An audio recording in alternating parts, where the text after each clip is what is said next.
Okay, we'd like to thank our good friend David Luff from Ventura County Office of Education for our last-minute tech fix. And Ventura, we'll let you start. And here we go.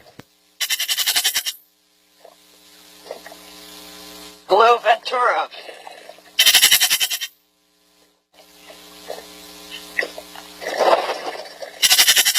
It's great to share the view from under the ocean with you. And Lauren, we're not hearing you. Dr. Earle, stand by one more moment. Maybe one more tech thing to work on. Lauren, we're calling out to you. We're going to check by phone and see if you can hear us or if your microphone is working. Stand by.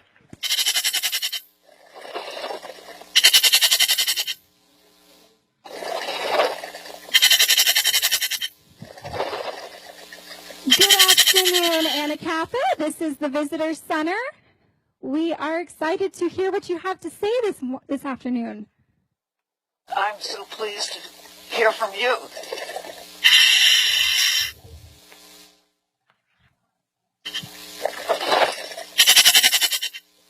We have some things here to show you. We have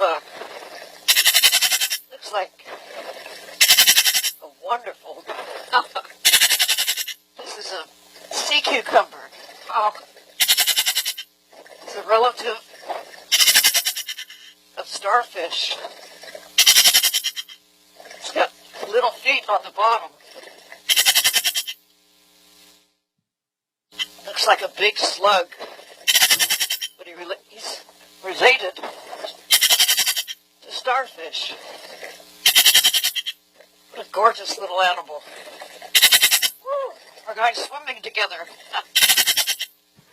Okay, we're not hearing Ventura. So, Lauren, if you can hear us, we are not hearing you, so stand by. We can hear you, Dave. 1, 2, 3, 4. Yes. Okay, did we hear you now?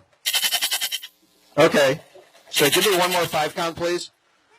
1, 2, 3, 4, 5. Okay, we can hear you. You're pretty quiet. I'm going to turn your volume up a little here, but let's go ahead and we'll start the program as soon as I'll let you start it. Dr. Earle will be going as soon as you're ready. Just give us a wave, and Lauren will start. We already started, Dave. Oh, well, we couldn't hear you at all, so let's restart. Here we have a relative of that sea cucumber. The beautiful purple sea urchin. Look at him. Also, a relative of starfish. Isn't he beautiful? Like a little porcupine. Purple sea urchin. You should check him on your list. You're doing the bio blitz.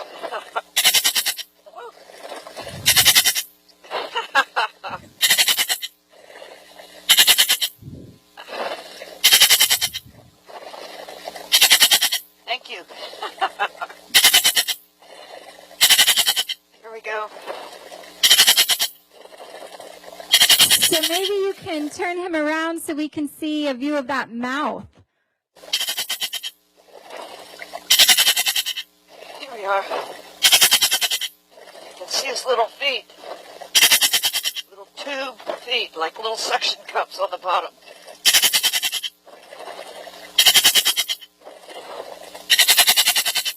There are lots of different kinds of sea urchins. Ooh, here. I think I better get a grip here.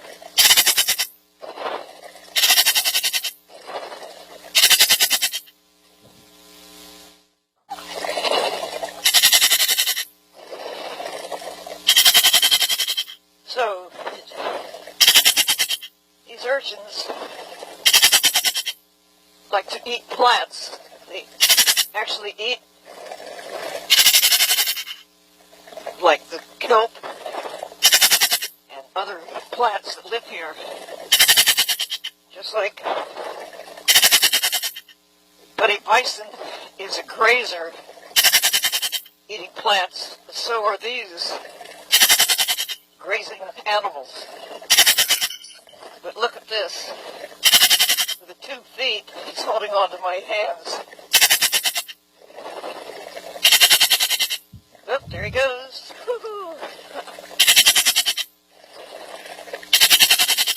I think I better put him back down so he can get back to doing what urchins like to do. They like to be in a flat place. Let's see. Thank you. So we have someone here wondering why you have a buddy bison underwater. He's getting like my dive buddies. He's come down to see what the blue part of our planet is all about. He's a diving bison.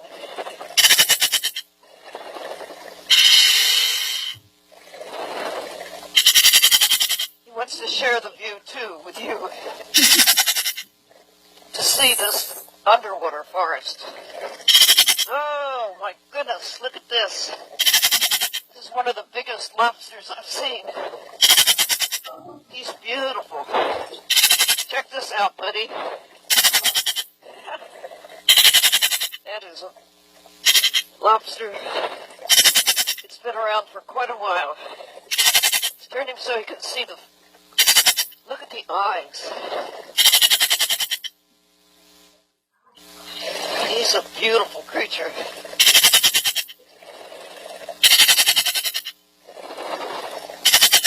He's one of the creatures who lives in these forests of kelp.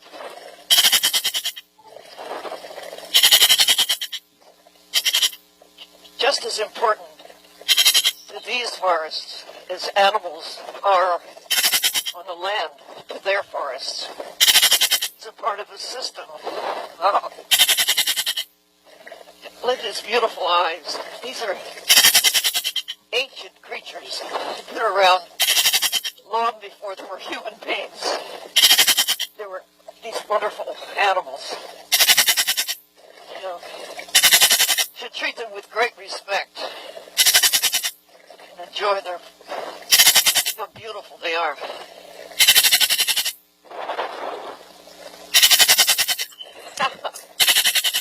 That's wonderful. Let's turn him so, like this, and face the camera.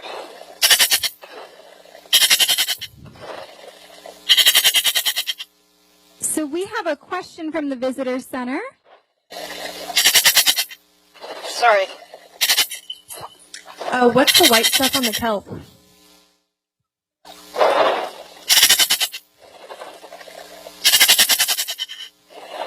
I'm not sure if you caught that, but a visitor would like to know, what is that white stuff on the kelp?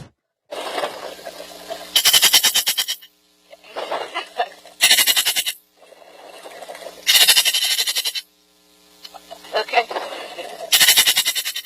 So, if you're keeping track of the animals, you can check off this spiny lobster. And,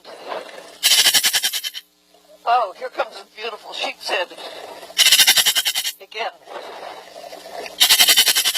the wild animals here. If you think of the fish, the way we look at the birds on the land, they're just as important to the health of the system.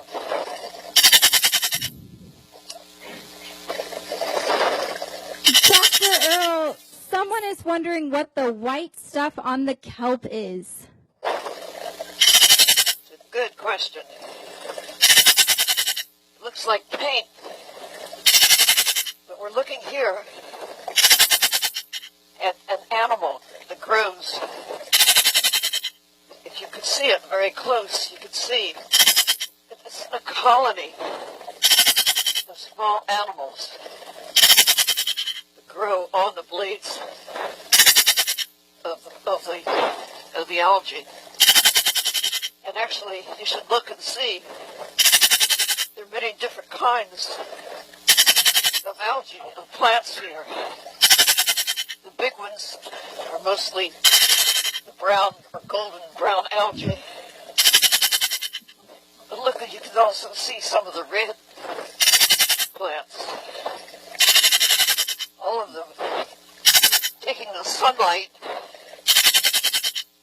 and growing just as plants on the land need the sunlight to grow. And they produce the oxygen that goes up into the water and also into the air above and create a place, a home, and also food for things like the urchins. There are a lot of little things here growing on the blades. Most of them are animals. It's hard to think of so many different kinds of creatures that live in the sea and nowhere else. This is called, these little white patches, it's called a bryozoan. No bryozoans living on the land, just in the ocean. Like so many animals, they're just found here in the ocean.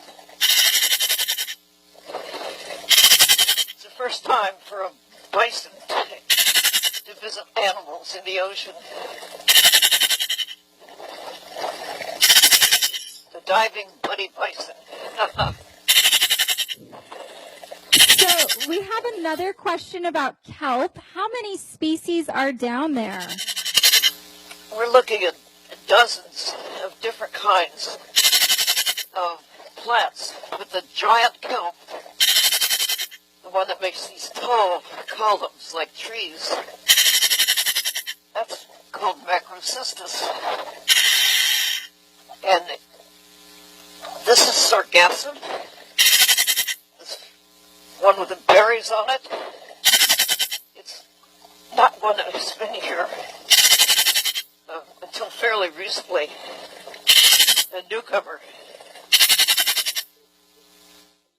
And then there are other kinds of brown algae related to the giant kelp, like this one right here. It has the blades covered with bryozoans. Check them out, buddy. Look at that. It's a plant that you don't see on the land, and that's an animal that you don't see on the land. So you have to come diving. Come down into the blue part of our country. So much of our country, this United States, is underwater. And we have a chance now to explore and see what, until really recently, it's impossible to come and explore the ocean. There's so much to see down here. Ask Buddy. Creatures such as this beautiful red algae here. Don't find that on the land, but it's very abundant here in the ocean. Hundreds of different species. Actually, thousands if you take into account what's in the water itself. The ocean is not just water, it's filled with life. Juan would like to know how long you can stay underwater. How long can I stay underwater? Or any scuba diver. Oh, it depends on how deep we go and what kind of air we're breathing or mix of gas. But I can stay about an hour at this depth. Could stay longer, but then I'd have to decompress to let the nitrogen that I breathe out of air gradually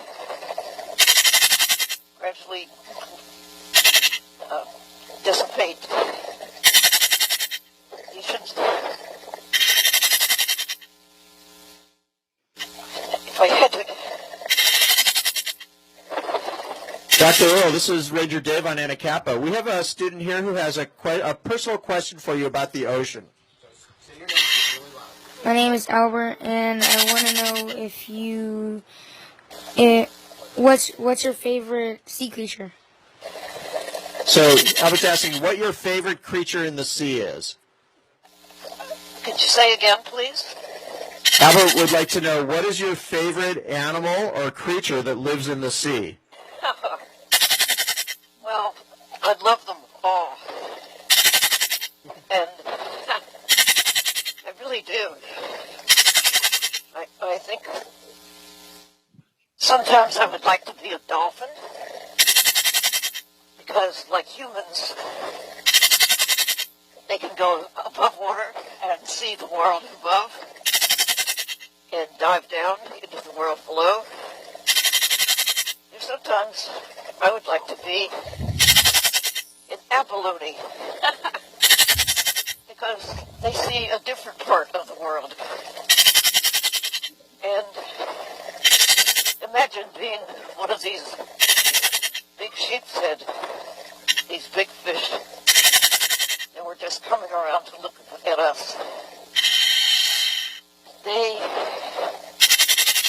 see different things. I'd like to imagine myself different kinds of creatures, but all things considered, I love being a human being.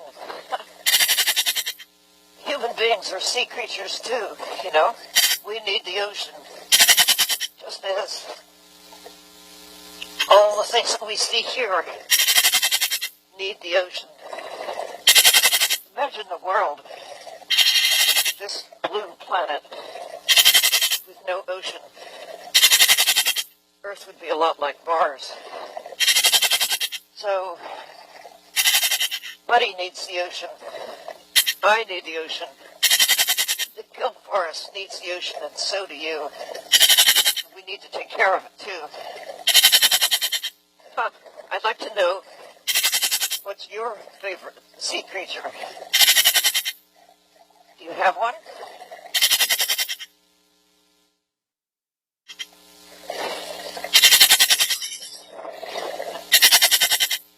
Dave, does Think Albert about it. have a favorite sea creature?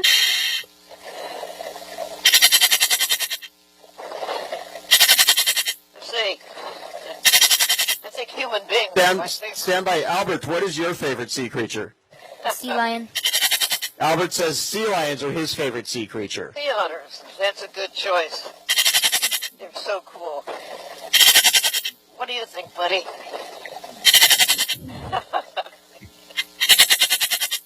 Dr. Earle, we learned that these oceans are important to protect. Do you have any suggestions for how we can do that? Could you say that again, please? Do you have any suggestions for how we can protect our oceans? Well, one good thing is to take care of the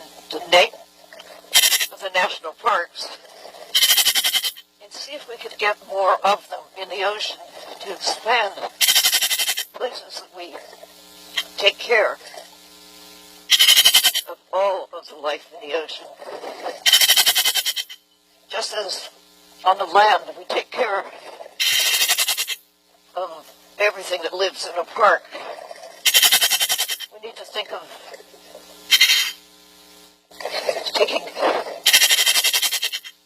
understanding the importance of the choices everybody makes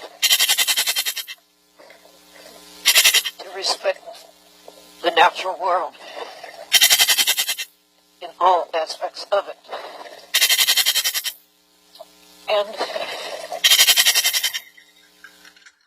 understand that we have a chance to explore in ways that we couldn't until fairly recently. To be able to dive like this and share the view all over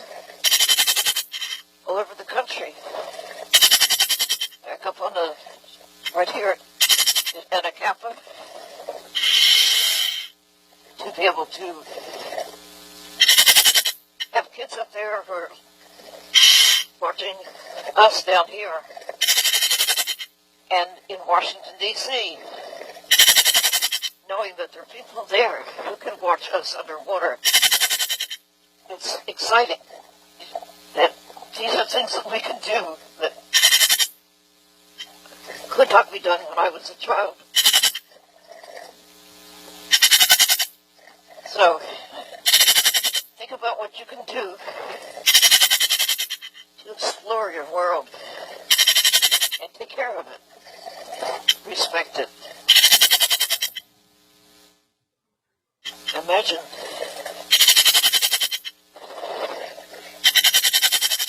what it's like to be in a forest like this and then come and do it.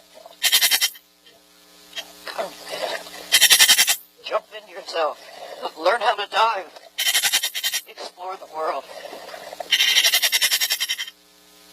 You can do this.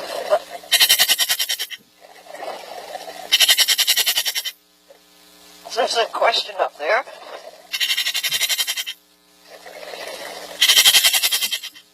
Buddy wants to know if you have a question. We're interested to find out what inspired you to be an oceanographer.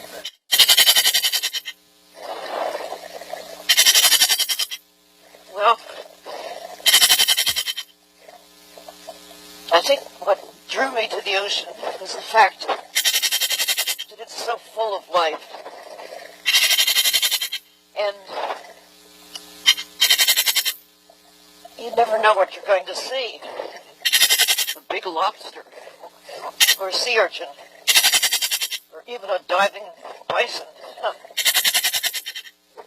It's endlessly fascinating. And I never get tired of coming out to see who lives here and understand how it all ties together.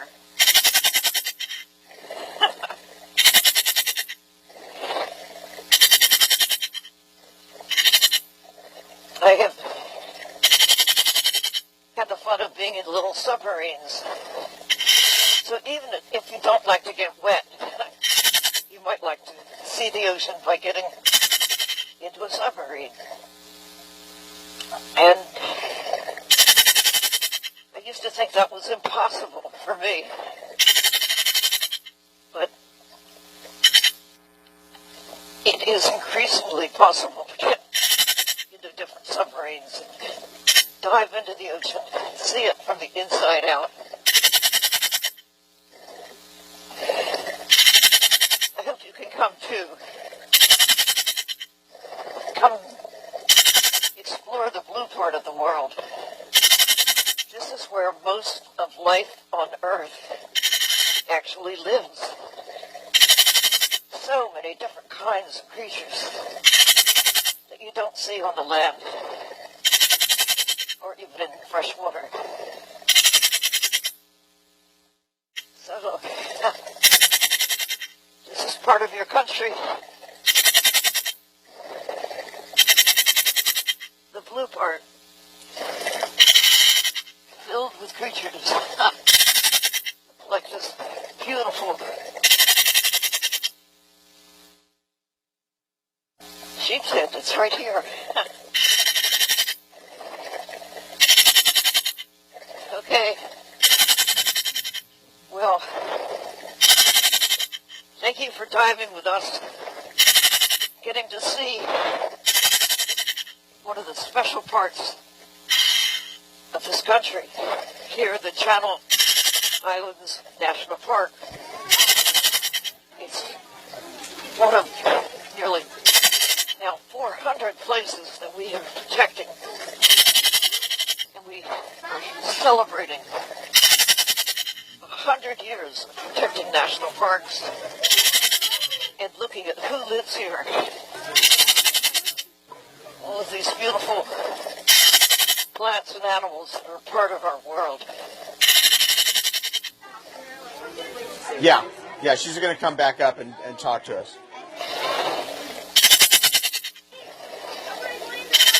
Thank you very much, Dr. Earle, from all the kids on Anacapa. Guys, let's have a big shout out. Thank you.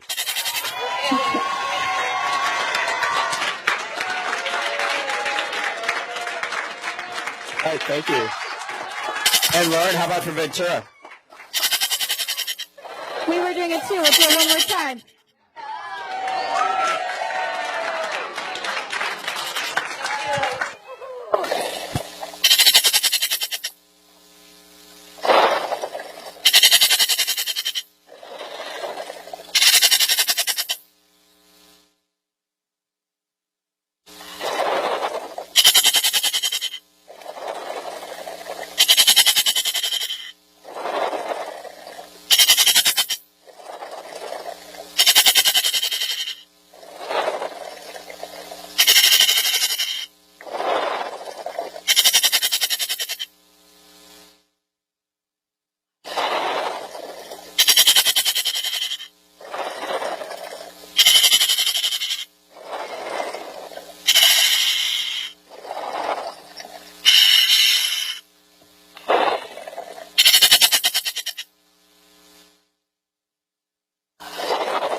Hello, Anacapa Island.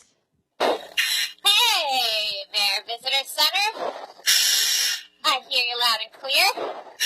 Hey, everybody. Welcome, everyone, to Channel Islands Live. My name is Kelly Moore, and I am a park ranger and marine biologist here at Channel Islands National Park. Today, we partner with National Geographic in celebrating the National Park Bio Blitz in Washington, D.C. today and tomorrow. And thanks to our fabulous partners at Ventura County Office of Education and Explore.org, we have multiple audiences today. So I'd like to welcome everyone, starting with our audience right here with us on Anacapa Island. We have some 4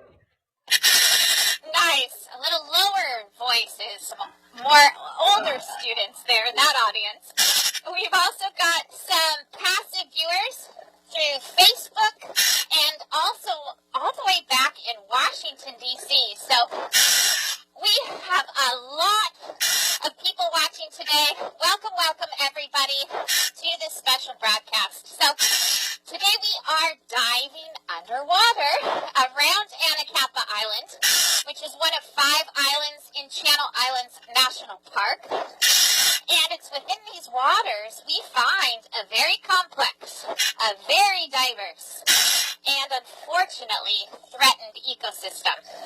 It is literally a forest underwater. I'd like to ask our island audience here at Anacapa, do you guys know the name of this forest? Shout it out, guys.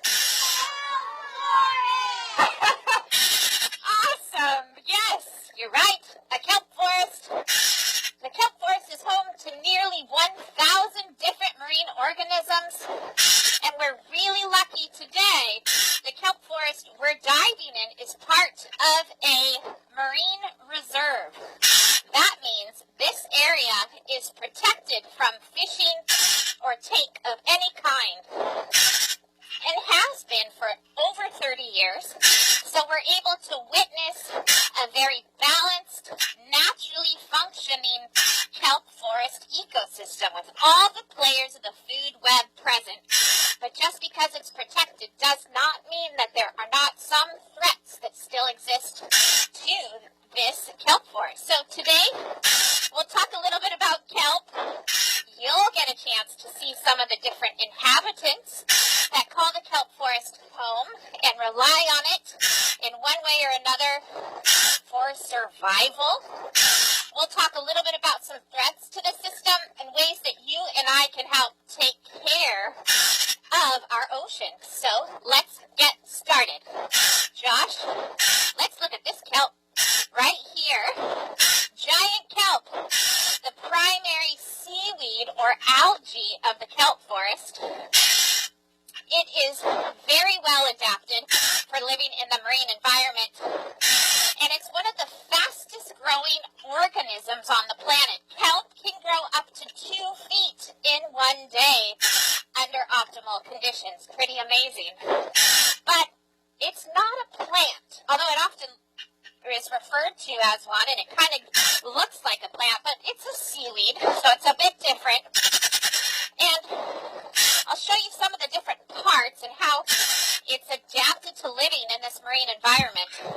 Instead of a very rigid tree trunk or branch like those we see on land, kelp has these wonderfully bendable stipes that allow it to move around with the motion down here underwater. It also has this very important part here. It's an air-filled bladder, and it acts a lot like a balloon, lifting the kelp up towards the surface. Okay, and my cameraman Josh is going to give you a great view of the surface here. And kelp needs something that is shining down from up above there to survive. So let's go with our Ventura audience this time at our visitor center. Go ahead and shout it out, guys. What do you think is shining down from up above that kelp needs to survive?